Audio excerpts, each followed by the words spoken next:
Bonjour, je suis Volange, je suis votre guide holistique. Ma mission, vous aider à vous libérer de votre passé vers une vie plus épanouie. Je vous aide à révéler votre potentiel infini grâce à des outils simples et au quotidien, en développement personnel et autour d'une approche holistique. Apprenons ensemble à révéler votre authenticité, libérer votre parole et créer votre liberté. Offrez-vous cette possibilité de découvrir ce qui se cache à l'intérieur de vous. Offrez-vous cette possibilité de créer la vie dont vous avez toujours rêvé.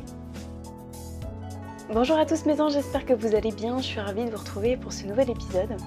Aujourd'hui j'avais envie de vous parler de communication, surtout de communication alors non violente, je vais revenir là-dessus juste après, mais surtout pourquoi la communication, parce que je me suis rendu compte que c'était quand même quelque chose d'important, on va pas se mentir, puisque nous sommes des êtres sociaux, que nous sommes amenés en fait à communiquer entre nous, et que j'ai été un peu, on va pas dire confrontée, je pense que c'est pas vraiment le terme, mais en tout cas dans ma vie personnelle à être amenée à communiquer.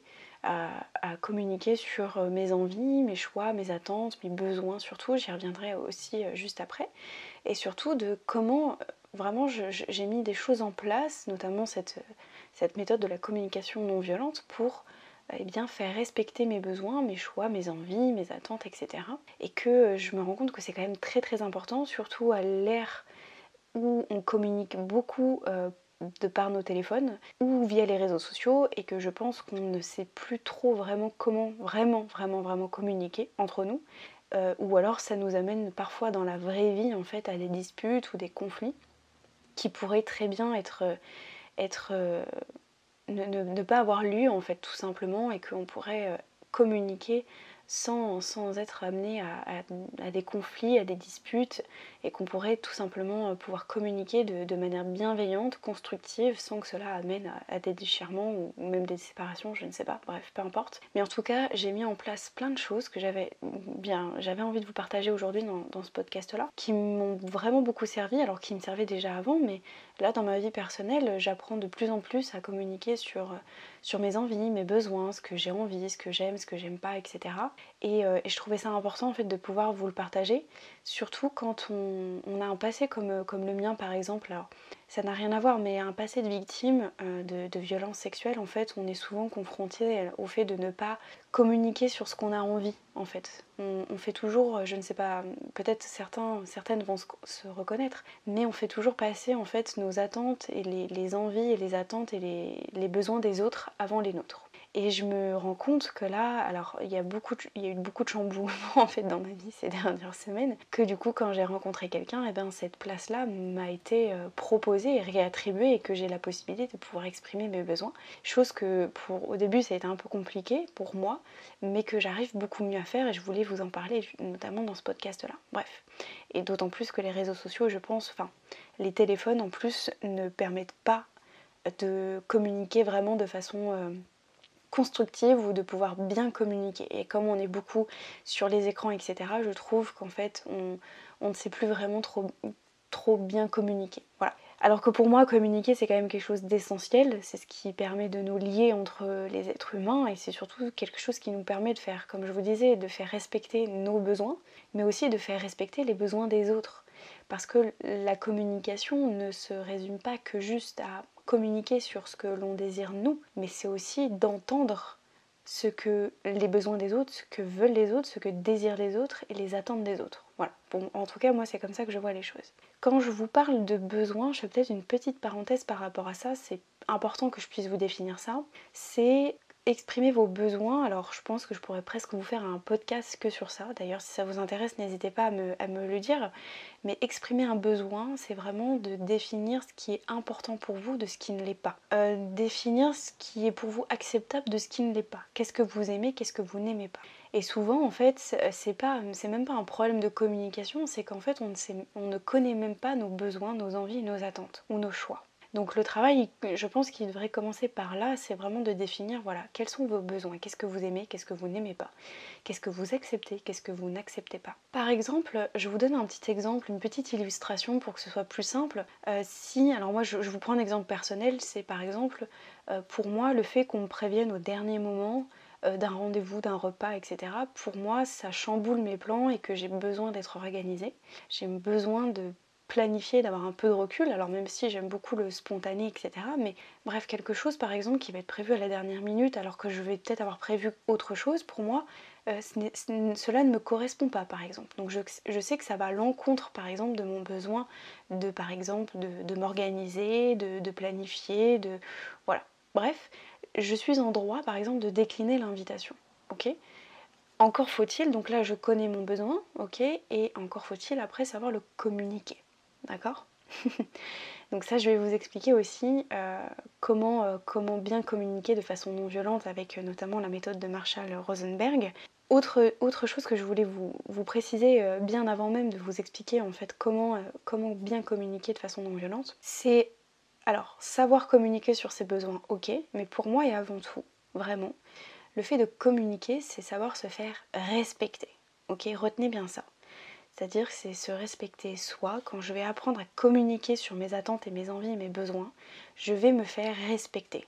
Ok ? Et ça va même plus loin que ça, c'est-à-dire que je vais me respecter, mais les autres aussi vont me respecter aussi. Donc ça c'est très important et retenez vraiment bien ça, c'est que quand je communique, j'apprends à me respecter et me faire respecter. Ça c'était vraiment très important. Maintenant vous allez me dire ok super, comment je fais pour bien communiquer, et je sais que c'est pas toujours évident, c'est quelque chose qui prend du temps et c'est normal et c'est tout à fait ok, c'est normal. Je pense que vous avez déjà entendu parler de communication non violente, peut-être que vous avez entendu aussi parler de Marshall Rosenberg qui a vraiment initié cette notion de communication non violente qui, donc selon lui, vise vraiment cette communication non violente, on l'appelle aussi CNV, qui vise à créer en fait entre les êtres humains des relations qui sont fondées sur l'empathie, sur la coopération et le respect de soi et des autres. Donc ça, c'est ce que je vous disais juste avant. Et ça, c'est vraiment sa vision des choses. Alors Marshall Rosenberg, en fait, a défini 4 étapes de la communication non violente, peut-être que vous les connaissez, qui permet en fait de placer le je en tant que responsable, le jeu JE, ok, en tant que responsable. Pourquoi est-ce que je vous dis ça? Parce que la plupart du temps, quand on communique mal, ça amène à une dispute. Et quand on est en dispute, c'est toujours la faute de l'autre. Oui, mais c'est à cause de toi si je suis comme ça. Oui, mais c'est à cause de toi s'il m'arrive ça. Vous voyez ce que je veux dire? Oui, mais si je suis fatiguée, par exemple, c'est à cause de toi parce que t'as pas sorti les poubelles. Ok? C'est souvent ça. Je vous donne un exemple avant de vous donner les 4 étapes et un exemple en fait avant cette communication non violente, et je vous expliquerai ensuite comment appliquer la communication non violente avec 4 étapes et comment est-ce que je vais pouvoir du coup analyser mon exemple. L'exemple est suivant, dans mon ancienne relation j'avais du coup une maison, je sais pas si je vous en avais peut-être déjà parlé, et j'étais souvent énervée parce que mon compagnon de l'époque ne sortait pas les poubelles. Et du coup, qu'est-ce que j'avais fait? Quelle méthode j'avais trouvée? Bah, c'était de les mettre devant la porte d'entrée. Je me suis dit de toute façon il va finir par s'en rendre compte, il va forcément les voir et il va emmener les poubelles. Donc en fait j'étais dans une relation de perdant-gagnant, c'est-à-dire que j'avais l'impression de moi perdre et de lui de gagner, et donc je me suis dit bah en faisant ça c'est moi qui vais gagner et celui qui va perdre. Au final ça n'a pas du tout marché, les poubelles étaient toujours devant l'entrée, elles sont jamais sorties, et du coup c'était à moi de le faire. Ok, ça c'est l'exemple. Maintenant, voici les 4 étapes de la communication non violente. Je vais toujours reprendre en fait cet exemple-là pour que vous puissiez vraiment suivre au fur et à mesure. La première étape, en fait, c'est l'observation. On va décrire la situation objectivement, sans la juger, d'accord? C'est-à-dire qu'on va la poser et un fait est toujours neutre. Donc par exemple, ça va être lorsque je vois, lorsque j'entends ceci, etc. Donc si je reprends mon exemple, je décris la situation, c'est les poubelles ne sont pas sorties. Le deuxième point, la deuxième étape, ça va être le sentiment. Je vais exprimer à la personne en face de moi mes sentiments, mes émotions qui se sont révélées en moi. Je me sens en colère, agacée quand je vois que les poubelles ne sont pas sorties. D'accord? Ça c'est la deuxième étape. La troisième étape qui est d'exprimer le besoin. Ok, là on y vient. On entre vraiment dans le vif même du sujet. Ok, ça va être d'apprendre à exprimer ses besoins. D'où l'importance de connaître ses besoins en amont, évidemment. Je vais exprimer mes besoins qui sont à l'origine de mes sentiments. Je reprends mon exemple.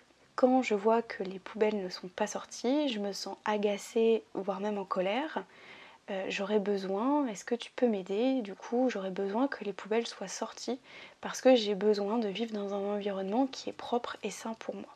Ça c'est j'exprime mon besoin, le besoin d'être dans un environnement qui sent bon et qui est agréable et dans lequel je me sens bien. Et la quatrième et dernière étape qui est très importante et qui est souvent oubliée, c'est-à-dire que quand on est dans une dispute, c'est à cause de toi, comme je vous disais. La quatrième étape est très importante, c'est d'exprimer une demande.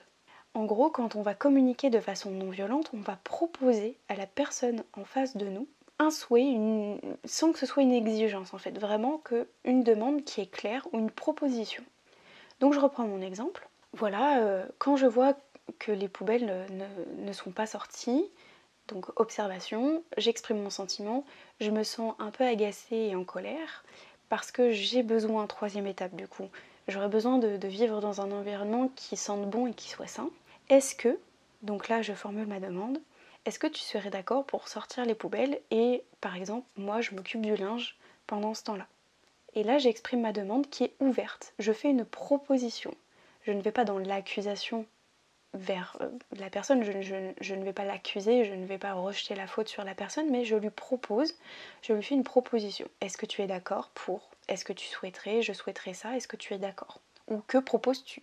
On peut très bien dire aussi, par exemple, voilà, est-ce que ça t'embêterait de sortir les poubelles ou est-ce que tu proposes quelque chose d'autre? Je sors les poubelles, mais dans ce cas-là, tu fais ça. En fait, on est dans la proposition ouverte. Mon discours est clair, simple, j'exprime un sentiment, mon besoin et ma demande, et en même temps, ma formulation n'est pas fermée puisque je vais aussi être dans l'écoute des besoins de l'autre, de mon partenaire ou de la personne qui est en face de moi. Voilà. En gros, à quoi ça correspond un petit peu la communication non violente? En pratique, je vous reconnais que c'est compliqué, d'accord? Mais quand on applique toujours en fait un besoin ou un sentiment ou quelque chose, il ne faut pas hésiter à communiquer en fait sur ce que vous ressentez. Quand tu me proposes ça, ben moi je me sens un petit peu anxieuse, déçue, frustrée, etc. J'aurais eu besoin que tu me dises ton point de vue plus tôt. Est-ce que la prochaine fois tu serais d'accord pour m'en parler un peu plus tôt, etc. Ok? Ça c'est vraiment de communiquer de façon bienveillante, non violente, de ne pas être dans le reproche, dans l'accusation de l'autre. Parce que généralement, en fait, quand on accuse l'autre dans une dispute, quand on communique, c'est rarement la faute de l'autre, c'est parce qu'en en fait, on n'a pas su nous-mêmes communiquer sur notre besoin à nous. Donc c'est jamais la faute de l'autre. Quand on est en colère, on est souvent en colère contre soi-même. Et donc c'est qu'il y a quelque part quelque chose que l'on n'a pas bien exprimé sur nos envies et nos besoins à nous. J'espère que c'est clair ce que je vous ai dit là, j'espère que ça vous aura plu. Si vous avez des questions, n'hésitez pas. Si vous avez envie que je fasse un podcast justement sur comment déterminer ses besoins, comment connaître ses besoins, n'hésitez pas à me le faire savoir. N'hésitez pas à me faire un retour sur le podcast ou à le partager autour de vous pour m'aider à faire grandir encore plus ce podcast-là. Et puis écoutez, je vous retrouve très bientôt pour un nouvel épisode. Je vous fais des gros bisous. À très bientôt mes anges. Ciao!